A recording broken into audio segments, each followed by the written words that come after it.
TNPL यानी कि Tamil Nadu premiere league के अब जो हमारा ग्रुप स्टेज है, जो लीग स्टेज है, इसके 6-7 ही मुकाबले बचे हुए and then we'll move on to the playoffs. लेकिन अभी फिलहाल स्थिति काफी पेचीदा है और काफी एंटरटेनिंग भी है।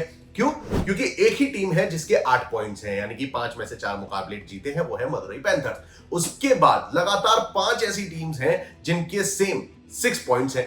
फिर आती है एकमात्र डिंडीगुल ड्रैगन्स विद 4 पॉइंट्स और सलेम स्पार्टन्स का तो भाई इस सीजन अभी तक खाता ही नहीं खुला है।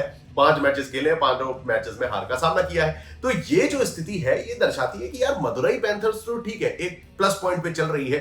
बचे हुए 2 मैचेस हैं, वहां पर अगर मुकाबला जीत जाते तो वो सेफ साइड में टॉप 4 में तो जा ही रहे हैं। विडा Kovai kings, Chepauk super gillies, idream Tiruppur Tamizhans, Nellai royal kings, Trichy grand Cholas, ये वो टीम्स हैं जिनके 6 पॉइंट्स हैं। अब यहां से एक जीत काफी इंपॉर्टेंट रहने वाली है। कल 20 अगस्त को डबल हेडर मुकाबले खेले जाएंगे। पहला मैच मदुरई पैंथर्स और आई ड्रीम तिरुपुर तामिजान्स के बीच में, दूसरा मुकाबला है नेल्लई रॉयल किंग्स और सलेम स्पार्टन्स के बीच। नेल्लई रॉयल किंग्स हाल फिलहाल जैसा मैंने आपको बताया 6 पॉइंट के साथ 5वें नंबर पर बैठी हुई है। सलेम स्पार्टन्स का अभी तक खाता ही नहीं खुला है। तो ऐसे में क्या Salem Spartans Nellai royal Kings की एनआरके की आगे की बढ़ने की जो जर्नी है उसको पूर्ण विराम लगा सकती है और अपनी पहली जीत दर्ज कर सकती है?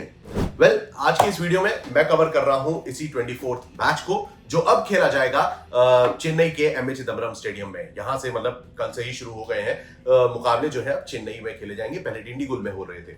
तो अब पिच रिपोर्ट कैसी है, जो पहला एकमात्र मुकाबला यहां पर खेला गया है उसमें क्या स्टैट्स रहे, प्लेइंग 11 क्या हो सकती है, कौन से हैं वो top performers from both the teams, playing 11 क्या हो सकती है, तमाम जानकारियां छोटी बड़ी स्टैट्स मैं आपके समक्ष इस वीडियो में रखने वाला हूं। तो इसे पूरा जरूर देखिएगा जिससे आप इस अपकमिंग कॉन्टेस्ट का बेहतर तरीके से आकलन कर सकेंगे। क्योंकि नेल्लई रॉयल किंग्स यहां से अगर मुकाबला जीती है तो 8 पॉइंट्स के साथ सीधे टॉप 4 में आ जाएगी और सलेम स्पार्टन्स भाई भले ही 2 पॉइंट आएंगे, लेकिन कहा जा सकता है कि इस टीएनपीएल के सीजन को एक विनिंग नोट पे खत्म करने की कोशिश जरूर करेगी। तो यहां पर सबसे पहली चीज, एमए चिदम्बरम स्टेडियम क्या पिच रिपोर्ट कैसी है। 154 टोटल मैचेस खेले जा चुके हैं, जिसमें से 76 मैचेस फर्स्ट और सेकंड बैटिंग करने वाली टीम ने जीते हैं।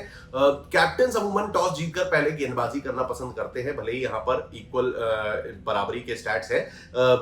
एवरेज स्कोर 160 का है, वही चीज जैसे अभी तक के स्टैट्स रहे हैं सभी टीम्स के, खासतौर से एनआरके और सलेम स्पार्टन्स के। आई डोंट थिंक कि बहुत हाई स्कोर जाएगा चेन्नई के ट्रैक पर। 170 के आसपास, 160 170 के बीच में आ सकता है। अब यहीं पर हाईएस्ट स्कोर सीएसके ने बनाया हुआ है 246 और लोएस्ट स्कोर आरसीबी का है 70 रन। स्कोरिंग पैटर्न पर भी गौर कर लो, क्योंकि यहां से आप समझोगे कि फर्स्ट इनिंग का स्कोर अभी तक रहता कैसा आया है। जैसे कि 55 बार स्कोर 150 से नीचे रहा, 46 टाइम्स 150 से 169 के बीच, 25 बार 170 से 189 के बीच और 28 बार स्कोर 190 प्लस गया है। देखो हाई स्कोरिंग भी रहे हैं यहां पर मैचेस, बट अगर आप मोस्टली देखा जाए तो यहां पर 150 से लेकर 170-80 तक का जो मार्जिन है वो ज्यादा दिखाई देता है और वहां पर चांसेस ज्यादा है कि इसी बीच ये मुकाबले लाई कर सकते हैं। अब यहीं पर टीएनपीएल का जो एकमात्र मुकाबला हुआ उसमें टोटल 12 विकेट लिए गए थे, जिसमें से 7 विकेट पेसर्स ने लिए थे, 5 विकेट स्पिनर्स की झोली में गिरे थे।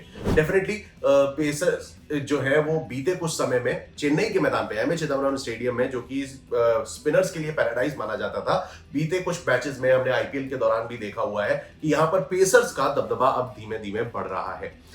तो ये है पिच रिपोर्ट, जहां पर कैप्टन टॉस जीतकर पहले गेंदबाजी करना पसंद कर सकते हैं just to be on a safer side. और यहां पर जो एकमात्र मुकाबला, जो पहला मैच यहां पर हुआ है इस सीजन का, वो भी सेकंड बैटिंग करते हुए जीता गया था। अब टीम्स की बात करते हैं। नेल्लई रॉयल किंग्स की तरफ से अगर आप देखो तो संतोष कुमार, अजितेश, साथ ही साथ अतीश, यू मुकलेश, ईश्वरन, कुछ ऐसे खिलाड़ी हैं जो कि टॉप ऑर्डर में रन स्कोर करते दिखे हैं और जिन पर टीम हेवीली रिलाई करती है। अगर आप इनके कुछ इंपॉर्टेंट प्लेयर्स की तरफ गौर करोगे तो सबसे पहली चीज टॉप ऑर्डर में अजितेश आते हैं, जिन्होंने 128 रन बनाए हैं 123 की स्ट्राइक रेट से।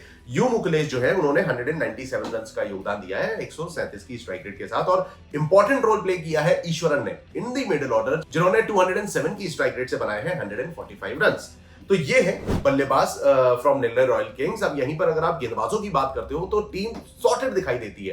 डेफिनेटली कुछ लूप होल जरूर रहे हैं, जैसे कि संतोष स्टार्टिंग में रन स्कोर कर रहे थे, बट देन मिडिल ऑर्डर, फिर जब मैचेस आगे बढ़े हैं तो बीते कुछ समय से उनके बल्ले से रन उतने नहीं आए हैं। सेम गोज विद यहाँ पर अतीश एसआर जो है टॉप ऑर्डर जो है वो रन स्कोर करके नहीं दे पा रहा है, and that is the problem. Nellai royal kings हारती दिखाई दी है। गेंदबाजी की जैसे मैं बात कर रहा हूं, यहां पर हरीश, सोनू और राठी तीन ही बॉलर हैं जिन्होंने अभी तक बेहतरीन गेंदबाजी करी है, जहां पे हरीश 7 विकेट ले चुके हैं, सोनू के हाथ 6 विकेट और 5 विकेट लगे हैं राठी के हाथ में। तो ये है पूरा लेखा जोखा नेल्लई रॉयल किंग्स के कौन कौन से इंपॉर्टेंट प्लेयर्स हैं और क्या लाइनअप हो सकता है। अब यहां पर जब हम बात करते हैं इनके ओपोनेंट्स की, सलेम स्पार्टन्स जो कि अभी तक विनलेस रही है, टीम के पास हरी निशांत के साथ साथ एस अभिषेक, राजेंद्रन, भूपति, कार्तिक, ईश्वर कुछ ऐसे प्लेयर्स रहे हैं जो कि रन स्कोर कर सकते हैं, जिसमें से निशांत 87 रन बना पाए हैं 124 की स्ट्राइक रेट से, और मोहम्मद जो है लोअर ऑर्डर में, सोचो यहां पर जो सेकंड हाईएस्ट रन स्कोरर है वो है एम मोहम्मद लोअर ऑर्डर में, जिन्होंने 79 रन बनाए हैं 197 की स्ट्राइक रेट के साथ। और यही दो बल्लेबाज हैं जिन्होंने छोटा छोटा योगदान दिया है अभी तक बीते 5 मैचेस में।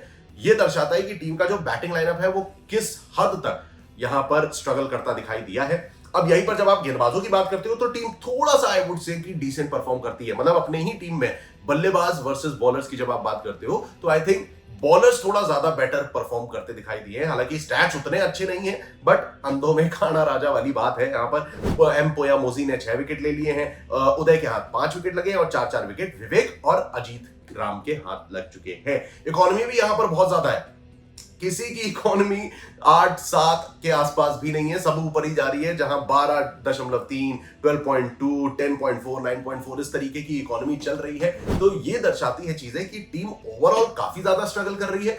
बल्लेबाजी में डेफिनेटली टीम को अभी भी सवाल के जवाब जो है वो ढूंढने की जरूरत है। गेंदबाजी फिर भी थोड़ा बहुत विकेट निकालने की कोशिश जरूर गेंदबाज कर रहे हैं, लेकिन काफी महंगे साबित हुए हैं। तो ओवरऑल जब हम दोनों टीम्स का कंपैरिजन कर ही चुके हैं तो एक चीज तो साफ दिखाई देती है कि डेफिनेटली फेवरेट्स तो नेल्लई रॉयल किंग्स नजर आ रही हैं, जीतने की दावेदारी भी पेश कर सकते हैं, जीतेंगे तो सीधे टॉप 4 में भी जा सकते हैं। तो कहीं ना कहीं नेल्लई रॉयल किंग्स के पास काफी कुछ अचीव करने को है इस एक मैच से, क्योंकि ये एक ऐसी टीम है जो सभी को 2-2 पॉइंट्स देती जा रही है। तो नेल्लई रॉयल किंग्स क्यों ना इसका फायदा उठा ले। तो ये है अभी तक का लेखा जोखा, बट आई वुड से कि यहाँ पर सलेम स्पार्टन्स एक विनिंग नोट पे जरूर खत्म कर सके। लास्ट 2 मैचेस बचे हुए, दोनों मैचेस अगर जीतेगी तो भाई किसकी किस्मत खराब होगी वो तो देखना दिलचस्प होगा। आपके लिहाज से किस टीम का यहां पर पलड़ा भारी होगा इस 24th मैच में? शाम का मुकाबला है, कमेंट्स में जरूर बताइएगा। फिलहाल के लिए इस वीडियो में बस इतना ही। जल्द हाजिर होऊंगा क्रिकेट की और तमाम अपडेट्स के साथ। Till then stay tuned and keep watching cricket Guru.